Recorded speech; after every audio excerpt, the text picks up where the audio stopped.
bashannanee wantoota gargaraa si affeeree maal jedhee yoo ka si biraa deemu taate sun sima fayyadamee si biraa deemee jechuudha. Ati garuu jechuudha muhim wanni ati gootu yoo jiraate hin jedhame jaalala isaa laaluu qabdaati. Hagam haga si jaalatu, hagam haga si kabaju. Kabajaa hagamii akkasii qabu, jaalala hagamii akkasii qabu, oolmaa akkamii akkasii qabu. Bakka irra caalaa jaalala laaluu qabda. Jaalala isaa jechuudha. Yoo si jaalate yeroo ammaa miti isaa diyaasbooraa ta'ee yookaan ammoo biyya biroo jiraatu miti biyya takka keessattuu iyyuu namni yeroo wal arguu hin qabu jechuudha. Isaa biyya jiraatanii miti. Iyyuma sana jaalatan haalli garmalee naa yaada. Garmalee jechuudha sirriitti naa yaada bakka humna isaa olitti waan barbaade naa gochuuf yaada. Akkana jaalatuun hin beeka garuu. Rakkinni nuti uumame kanadha. Anis garmaleen isa jaaladha beekti amma wallolleellee obsuun dadhabe isa beekta. Obsuun dandeenyeen anis garmaleen isa jaaladha. Yaa ati gatii garmalee jaalatte hin jaalatta beeki. Ati gatii jaalattuu fi jaalala isaa san erga argitee boodatti gara manaa hin galuu maali rakkinni isaa niitii qabaa fi yookaan akkasii osoo niitii qabaatee iyyuu si jaalate taanaan beeki addunyaa kanarratti qilleensa addunyaa kanarratti maallaqa ni argatta. Akka barbaaddetti hojjetteen argatta. Wama kamiyyuu ni argatta. Gaafa ati itti amanteetiin jette ni argatta. Kufuuni achitti hafuu akka hin taane gaafa amante waan kamuyyuu ni argatta. Garuu hoo wanni ati hin arganne tokko yoo jiraate jaalala dhugaati. Jaalala dhugaa argachuun baay'ee ulfaata. Baay'ee aarsaa si gaafata jaalala dhugaa san argachuudhaaf. Dhiira tokkorraa jaalala dhugaa argatte taanaan kabajaa argatte taanaan wanni san caalu hin jiru. Waan jaalala dhugaati kabajaa inni sii qabu. Eenyummaa isaati. Nama kaayyoo qabu, nama karoora qabu, nama dalagatu, nama hojii ofiitiif cechuu taanaan wanni san gahe hin jiru. Addunyaan guddoon achi keessa jirti. Singilii ta'ee karoora hin qabu, kaayyoo hin qabu. Ofuma laalaa deemaa, uttaalaatuma deemaa, akkuma dubartiidha of qaqqabaa, akkuma dubartii shittoo afuufataa. Maal si fayyada habiibti? Singilummaa isii maal si fayyada wanni inni isa fayyadu singilummaan isaa maal? Dabilii ta'ee dhugaa jirtu sitti himee karaa jiruuf kaayyoo jiru irratti yoo sii waliin deeme jaannamni isaa jechuudha. Wanni gaariin isaa jechuudha. Argitee? Ati haftaa miidha nama si jaalatu argachuu jechuudha. Akkas. Kanaafuu of keessaa abaasu nama kanaa waan ofii. Maa of keessaa baafta habiibti? Bar ni jaalatte malee inni hojiidhaaf biizii ta'ee mana galuu dhabee maaliif manatti hin galle aluma keessa deemaa maana haasa'usiisa. Waan jettu shakkii of keessa keette malee bar xumura hin argine. Waan tokko osoo xumura hin argine akkamitti inni of keessa waggaa tokko dabar waggaa tokko. Waggaa tokko keessa. Rakkoon nuti shamarran qabnu maali beektaa? Rakkoon nuti shamarran qabnu yoo jiraate dhiira tokko waliin jiraanna, waliin haasofna, waliin deemna. Inumaayyuu kan waa'ee jaalalaa osoo walitti hin dubbatin waggaa lama fa'aa walii haasoftutu jira. Inni sun maaf itti dhiyaate kan baran. Itti baasanii itti dubbachuudha. Bar dhibee keessa kan kee jiru doftara yoo himate si yaala bar.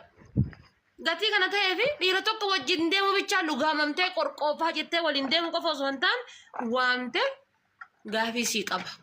Gaafiin ati naa qabdu maali? Yoo kan nikaa taate yoom nikaa na godhatte? Yoo kan walumaan zim jettanii haasoftan taate aniifate akka obboleettii waliin haasayaa jirra moo akka jaarsaa jaartiiti? Jaarsaa jaartii yoo ta'e hoo karoorri kenna maali? Gaafachuu qabdaa jechuudha. Bar waan tokko yoo gaafatte argatta. Waan tokko yoo gaafatte baratta bar.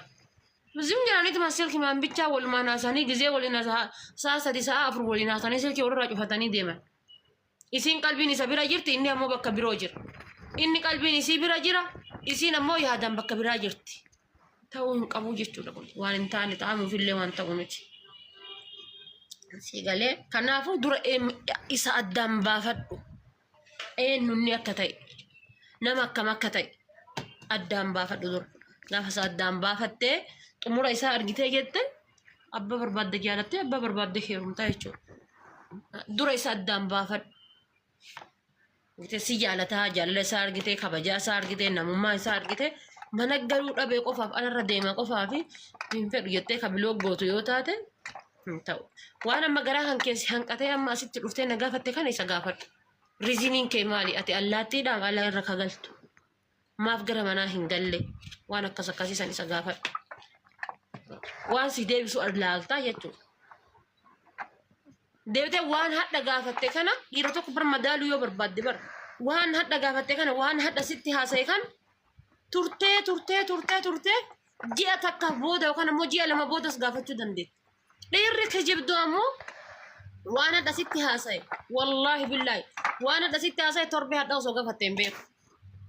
An dhiira hedduun akkasuma madaale dhiira hedduu waan inni dura roobii tareenatti haasa'e roobii dhuftu beekaatumaan gaafadha. Inni waan dagate ka because wanni kijibde tokko bar si dagachiifti bar hin dagatta waan kijibde tokko waan dhugaa hin daganne malee waan kijibaa ni dagatte. Kanaafuu maal gootaatini ooma inni gaafa duraa siin jedhee si waliin haasa'isan gaafa wal barattan si waliin haasa'isan amma osoo gaafatte ka waan biraa si himu jira. Bakka kanatti maalidha eenyummaa isaa argattee jechuudha. Hamma wayii eenyummaa isaa argattee jechuudha. Siif galee waan gaafa duraa siin irraa ka jijjiiru yoo taate hin argatte. Ati ammoo dagachuu hin qabdu. Nama fedhe iyyuu osoo ta'e jechuudha.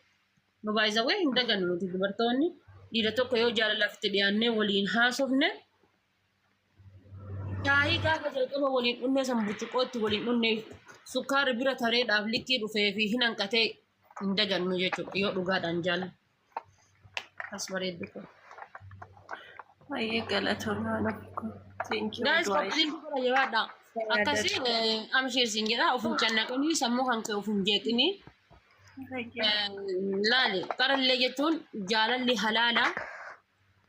Jaalalli fakkeenyaa hin amansiisu yoo wal dhabne illee rabbi nu haa sabbarsiisuu takkatu jira. Jaalalli halaala isiinuu halaala sirraa fagoo jirti. Yookaan hin dhaqqabdaa yookaan hin dhaqqabdu wayittaa waqime hin beekamu jechuudha. Waa hedduutu jidduu kana keessa jira. Kanaaf jaalala halaalaatiif wandummaan ati akkasuma sammuu kee jettee sammuu kee rakkiftee maal godhuu qaba maal akkas jettuuf hin jiru. Easy godhi ilaaluma kanina. Ayyoo nuuf koo galatoomii du'aayi naa godhi keessan si taasaa waqa kanaaf yaa. Hundi keessanuu du'aayi naa godha gaayis na dhukkubee ciisee hin jira. Du'aayi godhaa fi gaayis amshir saniitii yaa ishee ni darba yaada faaluu. Galatoom. Kuramsuudha homaa zanjibiila homaa dhugeeshii sagalee kan kee funyaan kan kee kanaafis. Tole lubbu koo. Okay.